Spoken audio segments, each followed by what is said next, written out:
Assalamualaikum warahmatullahi wabarakatuh.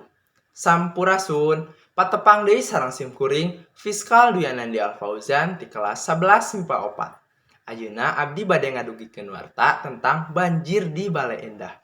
Sababaraha minggu katukang, daerah Bale Endah Kabupaten Bandung kakeunaan ku rupi-rupi musibah. Salah sahijina mudalna Cai Wahangan Citarum. Dumasar kana data nu aya, kurang leuwih 1.536 genep imah katut wangunan sakola jeung pamarentahan kakeueum ku Cai Wahangan Citarum.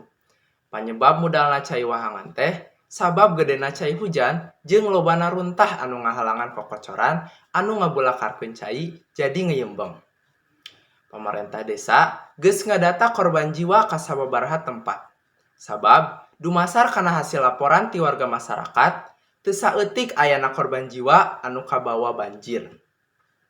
Masyarakat Kota Bandung ngarasa prihatin ku ayana musibah eta. Masyarakat oge ngayakeun tarekah ngumpulkeun warga keur sumbangkeuneun ka warga anu kakeunaan musibah eta. Sakitu wae warta anu tiasa simkuring dugikeun. Wassalamualaikum warahmatullahi wabarakatuh.